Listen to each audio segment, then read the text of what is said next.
नमस्कार दोस्तों, आज की इस वीडियो में हम बात करने वाले हैं भारत के इतिहास के उस महत्वपूर्ण अध्याय की जिसने आज के भारत को एक मजबूत और अखंड राष्ट्र बनाया। आजादी के बाद भारत सिर्फ एक देश नहीं था, बल्कि सैकड़ों रियासतों में बटा हुआ था।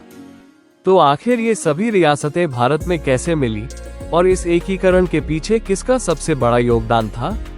चलिए जानते हैं भारत के एकीकरण की पूरी कहानी। भारत का एकीकरण एक अविश्वसनीय यात्रा है जो आज भी हमें प्रेरणा देती है। सन 1947 में जब अंग्रेजों ने भारत छोड़ा तो यहाँ सिर्फ 2 नहीं बल्कि 565 छोटे बड़े राज्य थे। कल्पना कीजिए, आज का एक भारत उस समय टुकड़ों में बिखरा हुआ था। ये रियासतें अपने आप में छोटे छोटे देश जैसी थी, जहां अलग अलग राजा, अलग अलग कानून और अलग अलग मुद्राएं भी थीं। 15 अगस्त 1947 को जब तिरंगा फहराया गया तो सबसे बड़ी चुनौती थी इन सभी रियासतों को एक सूत्र में पिरोना। ये रियासतें अपने आप में स्वतंत्र थीं। उनके पास 3 विकल्प थे: भारत में मिलना, पाकिस्तान में जाना या फिर अकेले ही स्वतंत्र रहना। ये कोई आसान काम नहीं था। बहुत से राजा अपनी सत्ता छोड़ने को तैयार नहीं थे। उन्हें लगता था कि अंग्रेजों के जाने के बाद वे पूरी तरह स्वतंत्र हो गए हैं। इस महान कार्य की जिम्मेदारी आई सरदार वल्लभ भाई पटेल के कंधों पर। लोग उन्हें लौह पुरुष कहते थे और वाकई उनमें लोहे जैसी मजबूती थी। पटेल जी ने समझा कि यदि ये रियासतें अलग अलग रह गईं तो भारत कभी भी एक मजबूत राष्ट्र नहीं बन पाएगा। उन्होंने कहा था कि यदि भारत को एक राष्ट्र बनना है तो हमें एक साथ आना होगा। बिखरे हुए टुकड़े कभी भी मजबूत नहीं हो सकते। पटेल जी की रणनीति बहुत ही चतुर थी। उनके साथ काम करने वाले वीपी मेनन जैसे अधिकारी भी बहुत कुशल थे। पहले उन्होंने प्रेम और सम्मान से राजाओं को समझाया। वे कहते थे कि आपकी प्रजा का भला इसी में है कि आप भारत के साथ जुड़ें।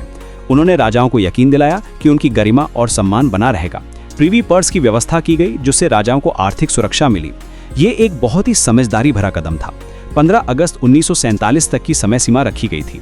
इस दबाव में अधिकतर राजाओं ने इंस्ट्रूमेंट वैक्सेशन पर हस्ताक्षर कर दिए, लेकिन 3 रियासतें अभी भी अड़ी हुई थीं: हैदराबाद, जूनागढ़ और कश्मीर।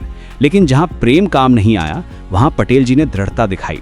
हैदराबाद का निजाम मानने को तैयार नहीं था। वो अपने आप को स्वतंत्र रखना चाहता था। उसके पास अपनी सेना थी, अपनी मुद्रा थी और वो समझता था कि वो भारत से अलग रह सकता है। लेकिन हैदराबाद के अंदर रजाकार नाम के लोग हिंदुओं पर अत्याचार कर रहे थे। स्थिति बहुत गंभीर हो गई थी। तो सितंबर 1948 में ऑपरेशन पोलो चलाया गया। 12 सितंबर को दोपहर 1:45 पर दिल्ली से आदेश किया और सिर्फ 4 दिन में हैदराबाद भारत का हिस्सा बन गया। ये ऑपरेशन इतना सफल रहा कि बिना किसी बड़े नुकसान के काम हो गया। जूनागढ़ की कहानी भी दिलचस्प है। यहाँ का नवाब पाकिस्तान में मिलना चाहता था, जबकि अधिकतर जनता हिंदू थी। ये बात ही अजीब लगती थी कि गुजरात के बीच में स्थित एक रियासत पाकिस्तान में कैसे मिल सकती है। पटेल जी ने यहाँ जनमत संग्रह कराया। इससे पहले नवाब भाग गया था। फरवरी 1948 में हुए इस जनमत संग्रह में 1,90,870 लोगों ने वोट डाला। इसमें से सिर्फ 91 लोगों ने पाकिस्तान के पक्ष में वोट दिया, यानी 99.95% लोगों ने भारत को चुना।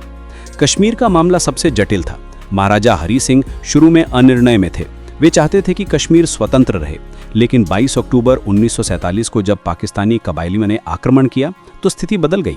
ये कबायली श्रीनगर की तरफ बढ़ रहे थे। महाराजा को समझ आ गया कि अकेले वे इनका सामना नहीं कर सकते। 26 अक्टूबर को उन्होंने भारत से मदद मांगी और इंस्ट्रूमेंट ऑफ एक्सेशन पर हस्ताक्षर किए। पटेल जी की सफलता का राज था उनका संतुलित दृष्टिकोण। वे कभी धमकी देते, कभी प्रेम से समझाते और कभी व्यावहारिक समाधान सुझाते। हर राजा की अलग समस्या थी, अलग डर था। उन्होंने हर रियासत की अलग परिस्थिति को समझा और उसके अनुसार रणनीति बनाई। छोटी रियासतों को पास की बड़ी रियासतों में मिलाया गया, कुछ को पास के प्रांतों में शामिल किया गया। इस पूरी प्रक्रिया में नेहरू जी का भी महत्वपूर्ण योगदान था। जहां पटेल जी व्यावहारिक राजनीति संभालते थे, वहीं नेहरू जी लोकतांत्रिक मूल्यों और धर्मनिरपेक्षता की बात करते थे। नेहरू जी राजाओं को समझाते थे कि नया भारत एक लोकतांत्रिक देश होगा जहां सभी धर्मों का सम्मान होगा। दोनों नेताओं के बीच ये तालमेल भारत के एकीकरण में बहुत महत्वपूर्ण था। 1 जनवरी 1948 से ये प्रक्रिया तेज हो गई। छोटी रियासतों का विलय शुरू हुआ। उड़ीसा, मध्य प्रांत और बिहार में कई छोटी रियासतों को मिलाया गया। ये काम इतनी तेजी से हुआ कि लोगों को विश्वास ही नहीं हुआ।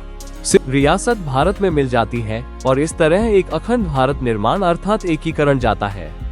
तो दोस्तों, भारत का एकीकरण केवल राजनीतिक निर्णय नहीं था, बल्कि यह भारत की एकता, अखंडता और राष्ट्र निर्माण की नींव था।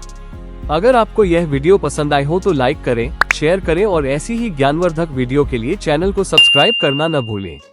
धन्यवाद दोस्तों।